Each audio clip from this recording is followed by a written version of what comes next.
99% लोग load bearing capacity को जाने बगैर ही बिल्डिंग शुरू कर देते हैं. उसका नुकसान क्या होता है? कुछ ही अरसे बाद वो बिल्डिंग या तो क्रैक हो जाती है, या सिंक हो जाती है, या टिल्ट हो जाती है. ये एक ऐसा नुकसान है कि ये फिर इजीली रिकवरेबल नहीं है.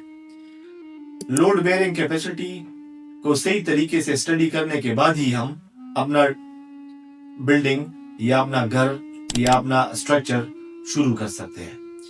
इसका सबसे पहले स्टेप यही है कि हम शुरू में, जैसे मैंने पिछली वीडियो में बताया था, कि हम सॉइल टेस्टिंग करें ताकि हमें पता चल जाए कि जो सॉइल की नेचर है वो किस टाइप की है और कितना लोड वो बेयर कर सकती है. उसके बाद ही हम फिर अगला स्टेप ले सकते हैं जो लोड बेयरिंग कैपेसिटी है, कि कौन से बीम और कौन से कॉलम को हमने किस तरीके से डिजाइन करना है और वो कितना लोड बर्दाश्त कर सकेगी. एक तो ये प्लानिंग के साथ हम करते हैं कि हमें पता होता है पहले से कि कितनी स्टोरी या कितनी मंजिला बिल्डिंग हम डिजाइन कर रहे हैं. उसके बाद हम ये डिसाइड करते हैं कि कौन सा बीम किस शेप में होगा, किस साइज में होगा और किस एंगल पे किस किस कॉलम को और किस किस बीम को हमने लगाना है. एक तो इस तरह है, अक्सर औकात अगर एक बंदा अपना घर बना रहा हो तो उसके साथ ये टेंशन होती है कि मैं अपना घर मजबूत बनाऊं. वो उसे मजबूत बनाने के चक्कर में इतना स्टील डाल देते हैं कि उसके अपने ही कॉलम्स उसके जो लोड है वो बर्दाश्त नहीं कर सकते, तो वो कोलैप्स हो जाता है या फेल हो जाता है या इसमें क्रैक्स आ जाते हैं. ये हर चीज को अपने एक रेशो में रखने के लिए प्रोफेशनल टीम्स होती है या प्रोफेशनल नॉलेज है इसका. उसको जाने बगैर अगर हम अपनी एजम्पशन से एक स्ट्रक्चर या एक स्लैब या एक कॉलम डिजाइन करेंगे तो हमें बड़े नुकसान में डाल सकता है, हमारा टाइम और पैसा जाया कर सकता है.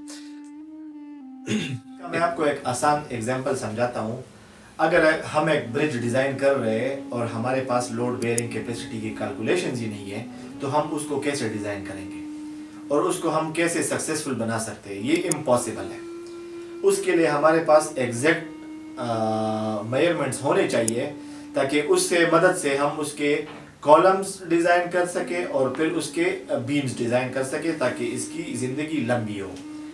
जो पहले स्टेप था वो तो पहले है, जो हमने पहले पिछले वीडियो में डिस्कस किया था कि सॉइल टेस्टिंग. अगर सॉइल टेस्टिंग ना हो तो फिर लोड बेयरिंग कैपेसिटी का कोई फायदा नहीं है, क्योंकि जो हमारा स्ट्रक्चर बनने जा रहा है उसका जो बुनियाद है वो सॉइल के नेचर पर डिपेंड करता है. सॉइल की मेजरमेंट्स आने के बाद ही फिर लोड बेयरिंग कैपेसिटी अगर हम एग्जैक्टली एग्जीक्यूट करेंगे तो हमारे प्रोजेक्ट या ब्रिज या बिल्डिंग सक्सेसफुल हो सकता है.